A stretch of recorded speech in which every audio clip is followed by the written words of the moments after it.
Welcome back to Clinging Games, and welcome back to my Reverse Genlocke series. My Reverse Genlocke series is a challenge I'm doing where I'm playing a hardcore Nuzlocke of every Pokemon game. But the catch is that any Pokemon line that enters the Hall of Fame, or in the case of White, is on the team that beats N, is banned in all future games. For anyone unaware of what a Nuzlocke is a playstyle in Pokemon with self-imposed rules to increase the challenge. The main rules of a Nuzlocke are: one Pokemon can be caught from each area.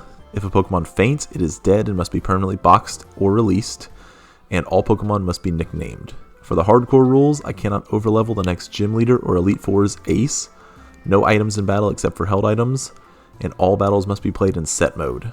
I also play with the Dupes Clause and Shiny Clauses, so I can reroll encounters in any route until I find a new Pokemon, and I can catch Shinies I find unless they are banned from a previous game. These are the banned Pokemon so far. And these are the Pokemon banned in White.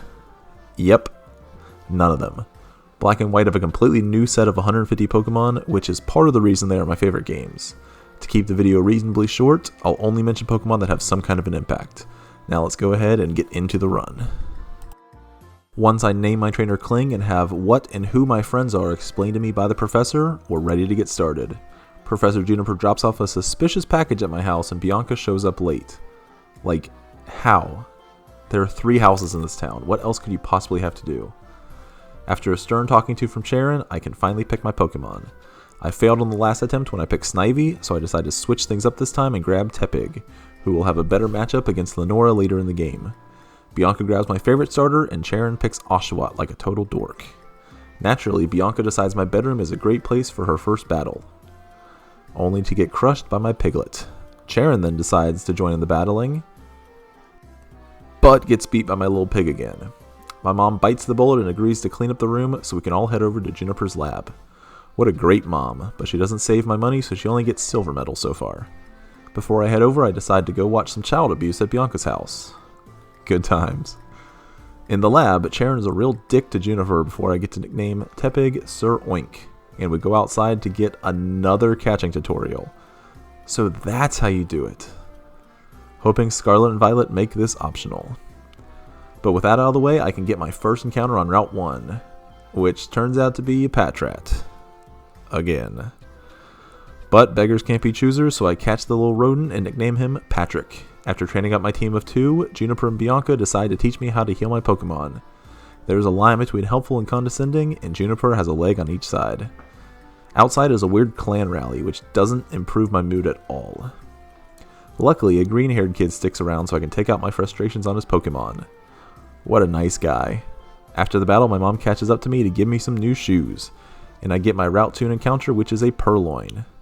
Not an ideal encounter if I'm being honest, but with Patrat and Purloin caught, a certain Pokemon becomes almost guaranteed later.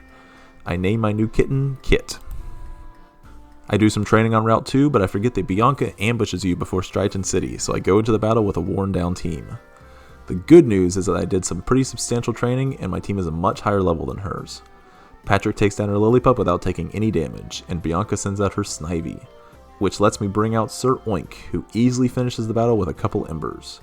I won't go into detail about every rifle battle because there are a ton, only the battles where something I deem interesting happens.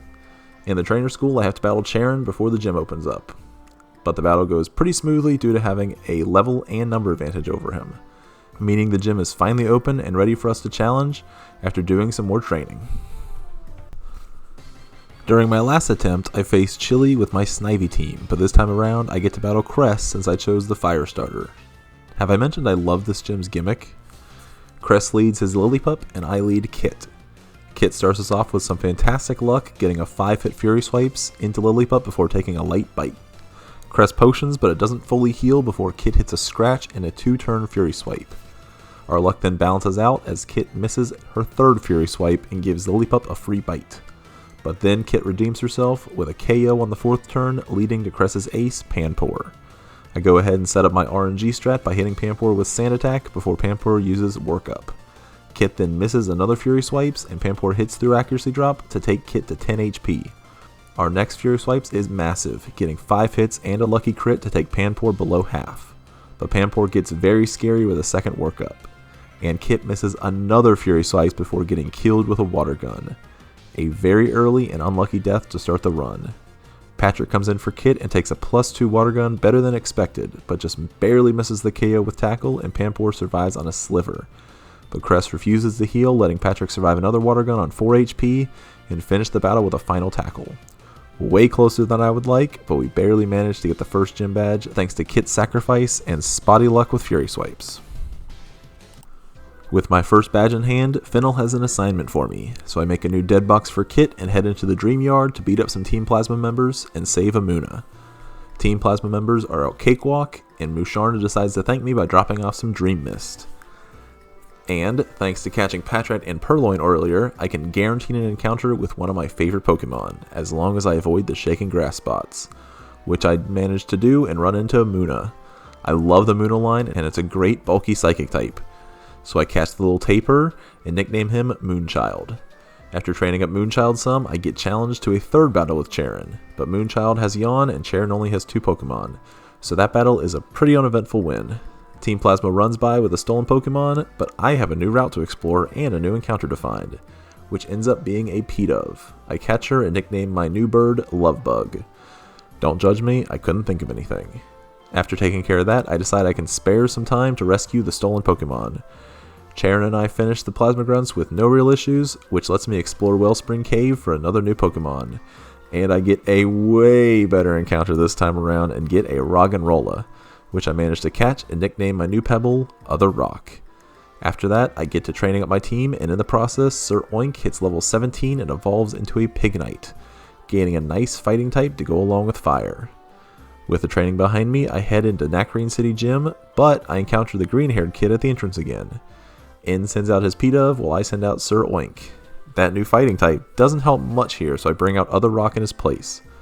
P-Dove hits a Leer on the switch and then immediately gets taken out with a Rock Blast. Next up for N is Temple, so I swap out Other Rock for Moonchild on a Growl. Temple hits a Bubble Beam while Moonchild gets a Yawn off. Another Bubble Beam brings Moonchild around half before a Psybeam takes Temple very low and it falls asleep, letting Moonchild heal up with Moonlight and get the KO with a second Psybeam while Temple stays napping. And N's Temper finally comes in and goes out after taking a Psybeam for a one-hit KO. Pretty easy in battle, but that's to be expected this early in the game. All that's left to do now is beat the gym trainers and finish training. I make the same decision this time to hold off on Pinwheel Forest encounter until after Gym 2. During my training, Patrick hits level 20 and evolves into a Watchog, which just about wraps up the pre-battle festivities. So I head down into the library basement to take on the museum director / normal type gym leader, Lenora. Lenora starts out with Herdier and I lead with Other Rock. Herdier gets a flinch on the first turn with Bite while I try to Mud Slap. Herdier then misses a takedown before Other Rock gets an Iron Defense off. Next turn, a Leer drops Other Rock's defense and we get a Mud Slap off to lower Herdier's accuracy. Another takedown before Other Rock raises its defense some more with Iron Defense. Herdier then hits Leer again before Other Rock hits another Mud Slap. Other Rock then continues to set up with Iron Defenses and Mud Slaps on Herdier, while Herdier relies on biting Other Rock to get some flinches, and Other Rock is forced to use its berry to heal up some HP. Finally, Other Rock is fully set up with Herdier's accuracy drastically lowered and its defense maxed out. Herdier gets taken very low with a Rock Blast and Lenora heals it up with a Super Potion. A second Rock Blast takes Herdier just above half, and a Headbutt takes it into the orange. 2 more Headbutts finally takes down the puppy dog after an agonizing struggle, leading to Lenora's ace, Watchog. Watchog puts Other Rock to sleep with Hypnosis and hits a couple light bites while Other Rock sleeps. Other Rock finally wakes up and hits a couple Mud Slaps to lower Watchog's accuracy, and Watchog manages to hit another light crunch. Other Rock then gets to start attacking and takes Watchog into the red with a 5-hit Rock Blast, including a crit, before Watchog hits a final light crunch before getting taken down with a final Rock Blast. Definitely not the most fun battle of all time, but Other Rock gets a very long sweep accomplished without really being in too much danger, earning us a second gym badge before Lenora's husband rushes in to say Team Plasma's attacking. I follow Lenora into the lobby just in time to see some Team Plasma dorks steal the skull of a quote-unquote legendary dragon. I cannot imagine what Ghetsis would do to them if they came back with that skull. I guess I need to save them from this embarrassment and or torture headed their way. And Berg can help too, I guess. I don't mind sharing Team Plasma grunts. Berg and I split up in the Pinwheel Forest, and I decide to take advantage of the situation to look for a new Pokemon. and I find another of my favorite Pokemon lines. Full disclosure, Gen 5 is by far my favorite, so I have a lot of favorites in this game. But as for the favorite at hand, I catch a Swaddle and nickname her Fashion. Fashion joins the team, and I eventually catch up to what I can only assume is the head grunt in a clearing. I take down the grunt like he's, well, a grunt, and I get the Dragon Skull back. Just in time, too, because one of the sages comes in behind me. That could have been embarrassing. You owe me, Mr. Grunt. Naturally, Lenore and Berg let them get away. Gee, I hope constantly letting Team Plasma get away doesn't cause a major disaster later. Before I head over to the next city, I decide to train up my new Caterpillar. Fashion gets up to level 20 and evolves, or at least it gets more leaves, and turns into a Swadloon. Just after the evolution, Lovebug gets to level 21 and gets its own evolution. Lovebug evolves from a pathetic Pidove into a slightly less pathetic Tranquil. So it's on to Castelia City and an exciting Oh, hi Jaren. Thank you for blocking the doorway. Now on to the Hi Berg. More plasma stuff? Yay. Okay, sure. Turns out Bianca got her Pokemon stolen, so it's up to me and Berg to get it back. And we find Team Plasma directly across from the gym. Classic Team Plasma. Not the smartest people in the world. As usual, Team Plasma are a bunch of pushovers. Then we get the whole blah blah blah blah blah from Ghetsis. This guy can really talk. He doesn't convince the members of my team and eventually gives Bianca her Pokemon back.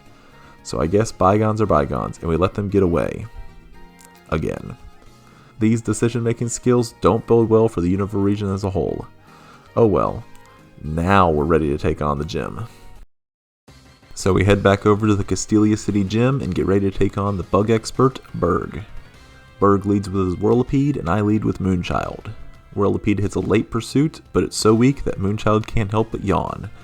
And before Whirlipede can fall asleep, I decide to switch Moonchild out after it takes another pursuit. And Sir Oink comes in for free. Sir Oink starts to set up some workups, but Whirlipede gets lucky and wakes up on the second turn. So Sir Oink only gets up to +2 attack before taking a Screech. I risk another workup before Sir Oink takes a second Screech and gets very soft on defense. But at +3, Sir Oink can easily one-shot the Whirlipede with a single Flame Charge and get a speed boost to boot. Next, Berg brings out his Dwebble and Sir Oink is able to easily hit it to a Sliver with another Flame Charge, before taking a smackdown to just above half. Berg heals up with the Hyper Potion, but Sir Oink gets a better damage roll on his next attack and gets the knockout and another speed boost, leading to Berg's ace, Leavanny. Leavanny protects on its first turn, but Sir Oink is set up in attack and speed, which means Leavanny can only put off the inevitable before falling to a final Flame Charge, earning Sir Oink an easy sweep and earning me my 3rd gym badge with only 1 death. Thanks for helping with Plasma, but that's for letting them get away. When I leave the gym, I get a call from Bianca about wanting to battle, again, which means it's time to face the rival gauntlet that ended my previous run. So here we go. First up, we've got our second indoor battle with Bianca. Bianca leads with her Herdier, and I lead with Moonchild. Moonchild doesn't care and intimidate, but I go ahead and swap for Other Rock as Herdier hits a takedown. Herdier continues to go for takedown as Other Rock hits some mud slaps, causing some nice misses in the process.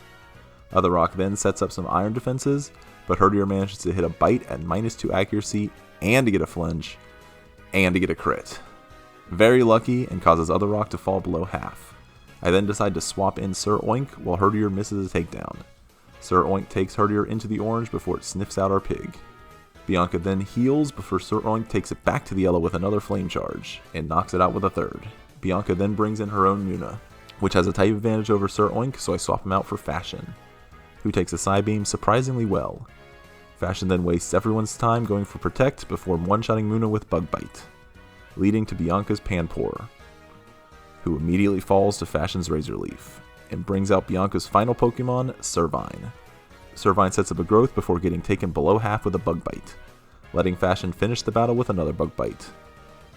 Through Bianca with no deaths, but she is not the rival I'm worried about. So it's time to get the team healed up and meet the run-ender himself, Charon number 4. Charon leads with his Pidove, and I lead with Other Rock in a Sandstorm. Pidove hits a very, very light air cutter before getting immediately dropped with Smackdown, leading to Charon's Duat, who focuses his energy as I switch Other Rock out for Fashion, who takes some sand damage before immediately taking down Duat with a critical hit Razor Leaf. The irony is palpable as Charon brings in his Panseer, forcing me to take Fashion out and bring Sir Oink in on an Incinerate. Panseer gets a yawn off before Sir Oink takes it into the orange with an arm thrust. To avoid falling asleep, I take Sir Oink out and bring in Lovebug on a soft bite, letting Lovebug take down the monkey with a quick attack, leading to Charon's last Pokemon, Liepard. Liepard hits a big pursuit before Lovebug takes it just above half with an air cutter. Lovebug then starts to roost up some damage while Liepard gets buffeted with sand, letting Lovebug get to max HP before Liepard hits a Torment to delay the roost route. But the sand has done its work, letting Lovebug knock Liepard to a sliver with quick attack, letting sand get the knockout after Liepard's pursuit, getting us a great deathless win over Charon and letting me beat my previous best mark. While traveling through the desert, Fashion hits level 25 and apparently hits max friendship as well because it evolves into Leavanny.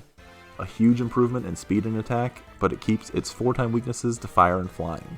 Afterwards, I explore the single floor in the Relic Castle I have access to and find a Sandile, also known as the best encounter in Black and White.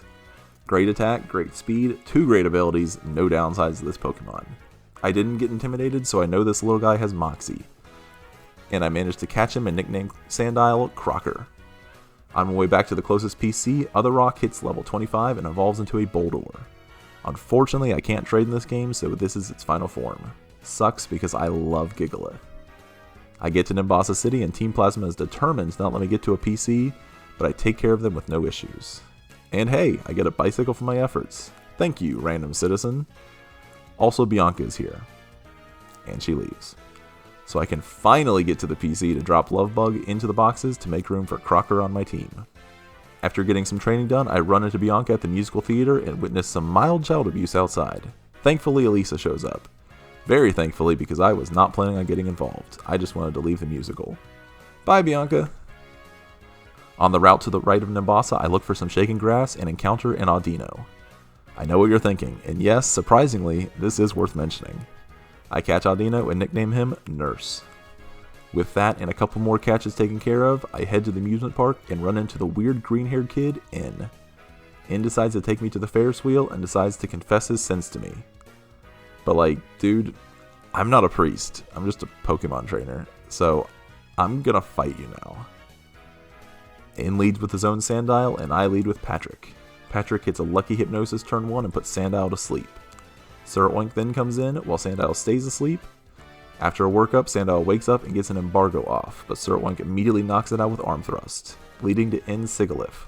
So I swap to Other Rock, who gets hit hard with a Psybeam. Other Rock takes Psybeam down to 8 and just barely misses the knockout with Smackdown. So Crocker comes in to ignore the next Psybeam and take big damage from an Air Cutter before finally taking down Sigilyph with Assurance. And End brings out Scraggy next. So Fashion swaps in to take minimal damage from Brick Break.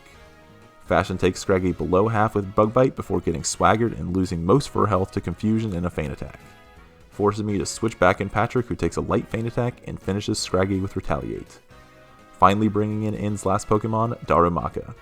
So Sir Oink comes in on a light Fire Punch. Sir Oink is then able to finish the little fire thing and the battle with a couple hits from Rollout. I love End's gimmick of using Pokemon from nearby routes, but these nearby routes are dangerous. Lucky to get a win with no deaths there. Well, since my day in the amusement park got ruined, I guess I might as well take on the Nimbasa City gym leader, Elisa. Elisa leads with one of her Emolga, and I lead with Moonchild. Emolga hits a Volt Switch and swaps out for the second Emolga, while Moonchild stays in to hit a Yawn. Expecting another Volt Switch, I try to bring in Crocker, but Emolga hits a Pursuit on the swap that Moonchild barely survives. But Crocker does manage to come in safely before Emolga falls asleep. Crocker then hits a Rock Tomb to take Emolga around half while it sleeps, and Emolga barely survives a second Rock Tomb. Elisa heals up Emolga, but the next Rock Tomb does over half, letting a fourth Rock Tomb knock out Emolga 2, giving Crocker a Moxie boost. Emolga 1 comes back in and hits an Aerial Ace for a quarter before taking well over half from Rock Tomb, letting Crocker outspeed on the follow-up and get another knockout and a Moxie boost, bringing in Elisa's ace, Zebstrika.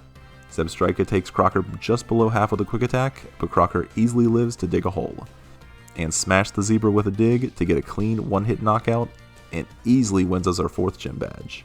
I cannot overstate how good the Sandile line is in Black and White. Of course, following a gym battle is another battle against Charon. Again. With the latest and greatest team, Charon is a pretty easy win this time. just a matter of switching around weaknesses. Especially easy with Fashion and other rock carrying double duty. Able to just trade places and wipe out the majority of his team with no issues at all. And just like that, we're able to take down his final Pokemon and notch another win against our, third favorite nerd, if we're being, totally honest. Falling down the list every second when he talks shit to Alder. And makes me fight against a couple school children. It's always a chore when Sharon's around. On the bright side, Elisa lets down the bridge and gives me access to a brand new encounter if I can find the right shadow. Eventually I find it. A Ducklet. The only Pokemon that can be found on this route. I managed to catch Ducklet with no drama and nickname her Splish. Naturally, when I get to Driftville City, Team Plasma has escaped and it's my responsibility to catch them. Again. Great. While training up Splish, I go ahead and take a short detour into the desert resort to talk to a conveniently placed hiker and grab a fossil. I go ahead and grab the cover fossil because it makes a turtle, and turtles are just better, you know? Next on the docket, Crocker hits level 29 while getting some training in outside the cold storage, and evolves into Crocorock, a big improvement to the team's power and style. After taking care of all that, Sharon and I find Team Plasma huddling for, warmth, I hope. We take out all the grunts before Clay recaptures the evil team. You know, for now anyway, because when we get to the gym, he lets them go again after talking to Ghetsis. Dude, what the hell? I can't let that stand, so I go ahead and challenge Clay, the ground-type gym leader. Clay leads with Crocorock, and I lead with Moonchild. Moonchild avoids a swagger and gets a yawn. So I swap out for Splish, but Crocorock manages to hit its next swagger and confuse us before it goes to sleep, forcing me to swap to Crocker while Clay's Crocorock sleeps. Crocker manages to go underground and hit a dig before Crocorock hits a bulldoze to lower Crocker's speed. To get rid of the speed drop, I bring in Moonchild again, as Clay uses the Hyper Potion. Crocorock hits another swagger, and Moonchild hits himself, like an idiot. So I switch Splish in again to take Crunch fairly well. Splish then hits a Feather Dance, but gets tormented by Clay's mean Crocorock. So it's back to Moonchild, who does not appreciate a couple crunches, being taken to the yellow before a yawn. And a swap back into Splish, who gets tormented again. What a jerk. Splish dances with its feathers again before swapping into Crocker again. Crocker hits another dig on the sleeping Crocorock, but again Crocorock wakes up to hit a bulldoze, making me swap into Patrick, who gets tormented and swaggered, before hitting himself in confusion and taking a bulldoze and a crunch before finally hitting hypnosis, letting me switch in Sir Oink while Crocorock sleeps and set up a workup, before being swaggered when Crocorock wakes up and getting another workup off, but I decide to risk it, which immediately backfires when Sir Oink hits himself, before hitting through confusion on the second attempt and finally knocks out Crocorock, leading to Clay's Palpitoad, who immediately gets knocked out with Arm Thrust, bringing in Clay's Excadrill, who also gets immediately KO'd with a Flame Charge, winning us a very, very, very annoying gym battle and giving us our 5th gym badge. Immediately after leaving the gym and healing my team, Bianca decides it's time for our 4th battle, but the battle is not worth commenting on. Suffice to say, her team is less than impressive, and we have a direct counter to everything she has. So we put that behind us and head into Chargestone Cave, where some ninjas escort me 3 steps forward to talk to N, who just kinda talks shit about my rivals and leaves. What a weird guy. And now I can look around the cave, which is just a hotbed for great encounters, including, but not limited to, the Clink line, which is one of the Pokemon I've always loved despite the hate it gets. So I gladly catch the Clink I run into and nickname it Shift. Like shifting gears. Get it? Anyway, Patrick gets dropped off in the box to make room for Shift to join the team, giving us a nice steel type for defense. At the end of the cave, I come face to face with N once again. N leads with Boldore and I lead with Splish, who takes a Feather Dance and takes a Smackdown before switching to Crocker. Boldore sets up an Iron Defense on the switch, and while Crocker goes underground, before Crocker hits a big critical hit on Dig, letting Crocker finish it off with a Thief after Sturdy, giving Crocker a Moxie boost before it nails the incoming Joltik with a Rock Tomb for another knockout and another Moxie boost, bringing in N's Ferroseed, which also gets one shot after missing Metal Claw while Crocker was digging, leaving only a Clink, who has no chance of survival after Crocker gets a 3rd Moxie boost. Juniper and Bianca show up to argue with N some before he storms off. What's important is I won. When I get to Mistralton City, I meet the next gym leader Skyla and Professor Juniper's dad, Professor Juniper, before Skyla says she's leaving to the Celestial Tower. So that's another thing I need to take care of before I can get another badge. Great, just wonderful. It's a trek, but I do manage to fight through the trainers and get to the top of Celestial Tower, only to find Skyla just got done helping the Pokemon. How very convenient. She also tells me I'm really ridiculously good at ringing bells, so maybe I can do that for a living. I head into the gym and take down the trainers. I don't end up losing any Pokemon, but I just wanted to show a battle against a random trainer's Tranquils. Shift flinches like 4 times trying to get a Charge Beam off, and when I try to use Automatize, Tranquil switches to Taunt for that turn. Then the next Tranquil detects turn 1 and then taunts again on the turn I try to boost my speed. Shift gets taken low while getting the win, but what terrible luck. I've never seen so many flinches before. To help lift my spirits, Splish hits level 35 while training on some skip trainers and evolves into Swanna. Not my favorite Pokemon in the world, but there are surprisingly few water types you can get at this point. With that taken care of, there's nothing stopping me from taking on the 6th gym leader, Skyla the Flying Master. Skyla leads with Swoobat and I lead with Moonchild. Moonchild leads another gym battle with Yawn as Swoobat sets up an Amnesia, before I swap Moonchild out and bring Shift in on a very weak Assurance. While the Swoobat is asleep, Shift hits a couple of Charge Beams to boost its special attack, before Swoobat wakes up and gets a flinch with Heart Stamp. Swoobat then very generously finishes up its Amnesia setup, giving Shift the freedom to set up 2 Automatizes to triple its speed, letting Shift outspeed the Furry Bat and get a big critical hit with Charge Beam for the KO and boost. So Skyla brings in her ace Swanna next, but a boosted Charge Beam takes it out with a single attack, leading to Skyla's last Pokemon, Unpheasant, which survives the first Charge Beam in the yellow before Skyla heals it up. But Shift has it heal locked now, so it continues to hit Thunder Shocks until Skyla runs out of Hyper Potions, and finally finishes the Unpheasant and the battle with a Thunder Shock, earning us our 6th gym badge with very little difficulty. At this point, I think everybody knows the drill. Another badge, another Charon battle. Charon leads with his Unpheasant, and I lead with Fashion. A horrible choice really, so I swap in Shift on an Air Slash. The following Air Slash gets a flinch, good grief, and Unpheasant detects on the following turn. Unpheasant then tries to taunt, letting Shift hit a Charge Beam before detecting again, just to annoy me. The next Air Slash doesn't flinch, but it does get a crit, knocking Shift down to 4 HP before a final Charge Beam. So I swap in Moonchild on the next Air Slash, who takes it well, before getting taunted and confusing Unpheasant with a Psybeam. But Unpheasant hits through for yet another Air Slash before finally falling to Psybeam. And Charon brings in his Liepard, so I switch to Sir Oink on a Fake Out. And Liepard hits a Torment before falling to an Arm Thrust, leading to Charon's starter, Duat. So I switch for Fashion, who immediately gets confused from Water Pulse. So I switch again to bring Splish in. Splish comes into a Water Pulse before hitting an Air Slash and also getting confused. So it's back to Fashion, who luckily does not get confused again, letting her outspeed and knock out Duat with a Razor Leaf, and level up to 36 to learn Leaf Blade, leaving only Charon Simisear to deal with, which I do by swapping Splish in on a Flame Burst and getting a clean Oko with Bubble Beam. We got very close to losing Shift there, but once Unpheasant was taken care of, the rest of the team was just an annoyance. After the battle, Alder flexes on us like the absolute Chad he is by jumping off a whole cliff, just to taunt Charon about being a weirdo and give us the Surf HM. What a bro. Way to be, Alder. We don't get a break from cutscenes for long though, because Charon and I run into Clay in Twist Mountain, just for Clay to tell us they don't know where Team Plasma is, and then leave. What?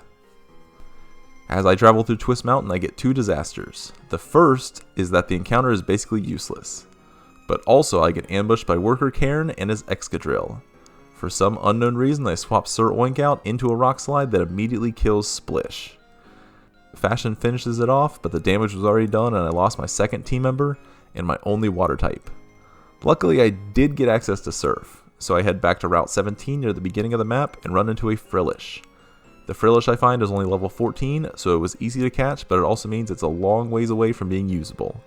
I nickname Frillish Pringles, and he immediately joins the team. I also get Sir Oink up to level 36 while working my way through Twist Mountain for the 2nd time, and Sir Oink evolves into Embor, a massive upgrade and a nice boost to my ego that I got another starter to its final form. And once I get through Twist Mountain, there really isn't much to do before the next gym. I thought Dragon Spiral Tower was before the 7th gym, so I was being careful with my levels for nothing. During the training process, Moonchild learns Psychic, so I evolve him into a Moonsharna using a Moonstone. Finally, I've had that thing for forever. Shift also hits level 38 and evolves into a Clang, a huge improvement, and even better, he can still use the Eviolite. That's a definite win. And with that, I've done everything I can before the next gym. So it's time to take on the Ice Master, Bryson. Bryson leads with his Vanillish, and I lead with Sir Oink. Sir Oink starts the battle fast with a one-shot with Flame Charge. Next, Bryson brings in his ace, Beartic, who actually survives a Flame Charge in the orange before hitting a weak Brine. But Bryson chooses not to heal, letting Sir Oink finish Beartic on the next turn, leading to Bryson's last Pokemon, Cryogonal, who is an easy knockout with Flame Charge, ending an extremely easy gym battle and earning us the 7th badge. Only one more to go. When I leave the gym, I run into the last people I want to see, Charon and Bianca. But luckily, Bryson comes out to warn us of ninjas. Surprisingly, he's right. What a weird country we live in. Up north, Professor Juniper lets me know that Dragon Spiral Tower has been opened and Team Plasma stuff. So it's off to the tower for me. Once again, my encounter for this area does not get any use in the run. Also, once again, I show off my terrible decision-making skills, leaving Pringles in on a Scraggy. And my little jellyfish pays the ultimate price after taking a boosted payback when Surf does not get the job done. What is it with me and getting my water types killed? Rough, but in the process of replacing Pringles, I learned that Audino can learn Surf. So Nurse gets called up from the minor league and joins the team. When I get to the top of the tower, I find In doing his best Seto Kaiba impression, showing off his Blue Eyes White Dragon. He talks about how great he and Reshiram are, and tells me I need to find Zekrom. I don't want to discourage him, so I wait to tell him I banned legendaries from my Nuzlocke and he flies off. We decide to have an impromptu meeting of the minds about what to do. Everyone keeps talking about needing to get Zekrom so I can fight In. Even Alder wants me to use Zekrom. Like, I get that Zekrom would be cool and he could save the world or whatever, but no legendaries means no legendaries. Don't worry, I got this. But for plot reasons, I go to Relic Castle with everyone.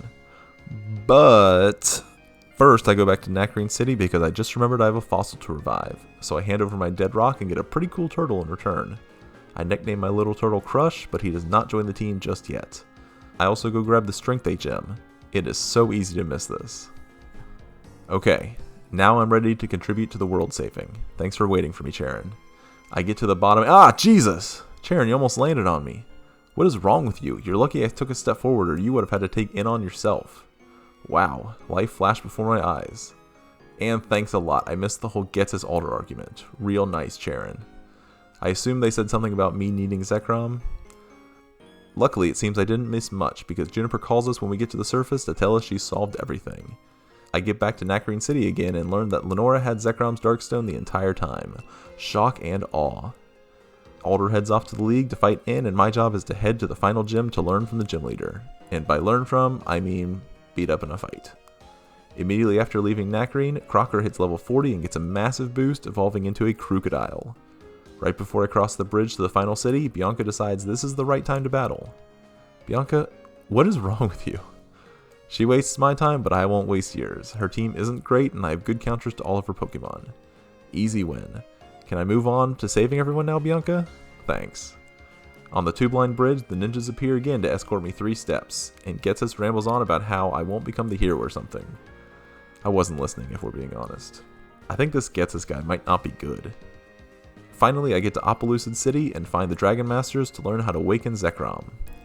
But instead, I get a speech about how Zekrom and Reshiram used to be the same Pokemon. It's more of a random history lesson than a helpful tip. Thanks for nothing, losers. Time to take out my frustrations by taking on the final gym leader, Iris the Dragon Master. Iris leads with Fracture, and I lead with Moonchild. Fracture Dragon dances while Moonchild yawns and takes an assurance before setting up Calm Mind. While Fracture sleeps, Moonchild heals up with Moonlight and sets up Calm Mind again. Fracture continues to sleep, allowing Moonchild to set up a third Calm Mind before knocking out the dragon with 1 Psychic. Iris then brings in her Druddigon, but Moonchild manages to outspeed Druddigon and get another one-hit KO with Psychic, leading to Iris' ace, Haxorus. Haxorus has the highest attack stat in Unova, but that means nothing when Moonchild gets his attack first and instantly knocks it out with Psychic. I called Bryson extremely easy, but Iris might challenge for her easiest gym battle so far, earning us the final gym badge with no drama at all, and giving me access to Victory Road to face In for the final time. When I leave the gym, Juniper is waiting outside to tell me how proud she is or something. Then she goes out of her way to show me where Route 10 is. I already knew, but thanks I guess. Before she leaves, she actually does do something helpful and gives me a Master Ball. This will expedite a specific fight later on. It's always nice when someone is helpful, because a lot of people are the exact opposite of that, like Charon, deciding to challenge me on my way to Victory Road. Charon leads with its Unpheasant, and I lead with Shift. Unpheasant hits a taunt turn 1 and detects turn 2 while Shift goes for Charge Beam. Another Charge Beam takes Unpheasant low while it gets a light Air Slash and taunts before Shift can boost its speed. But Shift knocks it out on the next turn with Thundershock before immediately forgetting the move for Discharge. Next up is Charon's Semi-Seer, so I swap out Shift and bring Nurse in on a heavy Flame Burst. Another Flame Burst takes Nurse low before a Surf does just below half on Semi-Seer.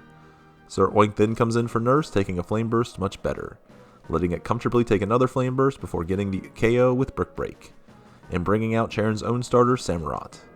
Fashion comes in on a heavy Aqua Tail before hitting Samurott into the red with Leaf Blade, and taking a follow-up slash to just below half, finishing Samurott with another Leaf Blade, leading to Charon's last Pokemon, Liepard. But Liepard is an easy OHKO with X-Scissor. This Charon fight was pretty uneventful, but since it's our last battle, I figured I should comment on it. Bye Charon, thanks for nothing. Oh wait, they talk a lot. Now, bye Charon, thanks for nothing.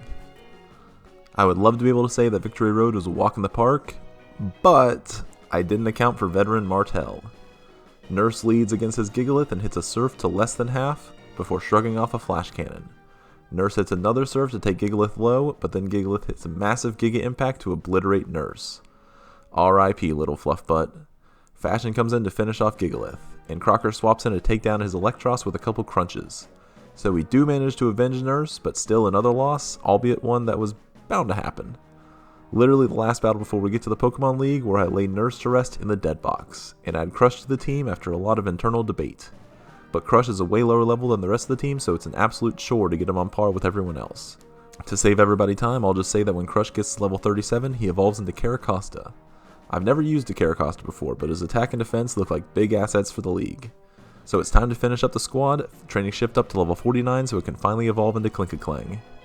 No more Eviolite, but a big boost to its attack. So the team is now finalized, trained up, and ready to take on the Elite Four. So we'll go ahead and check out the team before the battles. I was upset when Nurse died, but if we're being honest, the team is stronger without him. I've got some good type diversity, and I think all these Pokemon are formidable on their own. But there's no way to know until we actually get into the battles, so let's go ahead and get started. Black and White were the first Pokemon games to use an Elite Four you can battle in any order. A huge upgrade to the franchise in my opinion, and it adds some more strategy to the runs.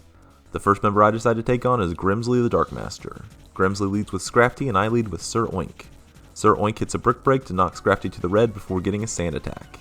Grimsley then heals Scrafty while Sir Oink misses its next attack, and both Pokemon trade Brick Breaks.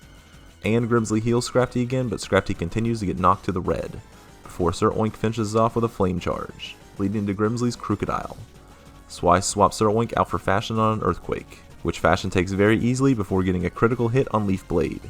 So Grimsley brings out his Liepard, which has a very light Fake Out before immediately falling to X-Scissor, and bringing out Grimsley's last Pokemon, Bisharp. So I swap in Shift, who can wall out Bisharp's attacks. Shift boosts its special attack with Charge Beam while Bisharp hurts itself on a rocky helmet, letting Shift get Bisharp to the red and take it out with a final Charge Beam to close out the first battle with no losses. We got some luck there with a crit, but I don't think we were in any real danger. After taking out the Dark types, it's time to take on the Psychic type master, Caitlin, in what appears to be her bedroom. Weird person. She leads with Reuniclus and I lead with Moonchild. Moonchild hits a Yawn before getting hit hard with a critical hit Thunder. Moonchild then comes out for Crocker, who ignores Thunder, and then gets a one-hit kill and a Moxie boost with Crunch. So Caitlin brings out her Sigilyph, who also gets one shot with Crunch. Next up is the Musharna, and wouldn't you know it, another one-shot. Finally, Caitlin brings in Gothitelle. Unfortunately, oh who am I kidding, another instant OHKO with Crunch, and the battle is completed. Really can't ask for a better Elite Four run so far, with 2 wins and no losses. Next up on the docket is the Haunted Library and Chantal the Ghostmaster. Very fitting atmosphere. Chantal leads with Cofagrigus and I lead with Shift. Shift automatizes while getting hit with Will-O-Wisp and getting burnt. Shift then hits a Charge Beam before taking a crit Shadow Ball poorly, but Shift stays in to barely survive another Shadow Ball and hit a light Discharge. Before my gears can die, I bring in Crocker, who gets hit with another crit Shadow Ball before knocking out the coffin with Crunch, leading to Jellicent and a swap into Fashion on a Surf. Fashion then gets a clean KO with Leaf Blade to take care of Jellicent. but Chantal brings in Chandelure, so I switch to Crush while Chandelure misses a Fire Blast. Chandelure then hits a heavy Shadow Ball before getting removed from the field with an Aqua Tail, leading to Chantal's last Pokemon, Go Lurk. So I bring Fashion back in on a very light Earthquake, and Fashion gets another clean one-shot with Leaf Blade to bring the fight to an end. Easily the closest we've come to losing a Pokemon, but Shift pulled through and the team got the rolls we needed to avoid any further drama. Which brings us to the final Elite Four member, Marshall the Fighting Master. Marshall is known as the Anti-Bruno and is considered the toughest Unova Elite Four member. Marshall leads with Throw and I lead with Moonchild. Moonchild takes a payback very well before surprising everyone with a yawn. Throw hits another light payback before falling asleep, and Moonchild uses Calm Mind. Moonchild sets up another Calm Mind while Throw sleeps, and then heals up with Moonlight. Throw really wants to help us out and stays asleep some more while Moonchild continues to Calm Mind, before Throw wakes up and hits another light payback. Moonchild then yawns some more while Throw peppers him with some paybacks. And Moonchild heals up with Moonlight before demolishing Throw with a Psychic, leading to Mienshao, who hits a strong Retaliate before also falling to Psychic with an unnecessary crit. Sock then comes in and hits a Stone Edge before getting knocked to Sturdy with Psychic. This locks Sock into a healing cycle with Psychic and Full Restore, but Moonchild is holding the Shell Bell so we get some good healing every round, until Marshall finally runs out of Full Restores, hitting Moonchild with another Stone Edge and falling, leading to Marshall's Conkeldurr, who hits a big Stone Edge, knocking Moonchild down to 21 HP before getting one-shot with a final Psychic. I would not call this an easy battle, but Moonchild was able to boost and heal itself to take down the entire team by himself. And that brings an end to the Elite Four, leaving only 2 more battles before we have the game completed. I take the super special statue downstairs and climb the world's tallest staircase into Alder's champion room, only to find that N was successful in defeating Alder. What a shame, I would much rather battle a cool champion like Alder. But to make up for my disappointment, N decides to pull an absolutely wild magic trick and have a whole ass castle rise up around the league and extend stairways into the building. Luckily they didn't accidentally crush N with one of those, but they got really close. I enter the castle to be confronted by the sages of Team Plasma, who line up to take me down together. But then the gym leaders make the absolute best entrance in the history of Pokemon to hold them off so I can advance to confront N. I don't have a joke for this, it's just a very cool moment. And before I can enter N's throne room, I am confronted by Ghetsis once again, who tries to dissuade me from taking on the quote-unquote hero. Well, less dissuade me and more just brag about how great N and his legendary are. Won't stop me though, so I head into the throne room and confront N and his legendary Pokemon. I was ready for a lot of things in this battle. What I wasn't ready for was the absolute style and reckless disregard for property damage of Reshiram and N. There is no architecture that can stand up to N's absolute desire to make an entrance. Or water for that matter. Zekrom sees me getting absolutely stunted on and decides to make his entrance out of the Blackstone. He makes a hell of a light show, but I still gotta give this to N and his Reshiram. So it's time to make my name as a hero, to single-handedly take on the legendary Dragon of Lightning and throw a Master Ball on the first turn like the coward I am. Thanks, Juniper. I name Zekrom Band and send him to the PC to take on the new champion N for the final time. N leads with Reshiram and I lead with Moonchild. Reshiram hits a massive Fusion Flare before Moonchild does what he does best and yawns in the giant dragon's face. Another Fusion Flare takes Moonchild into the red, but Moonchild heals up with Moonlight before Reshiram falls asleep. Reshiram is guaranteed to stay asleep one turn, letting Moonchild set up a Calm Mind.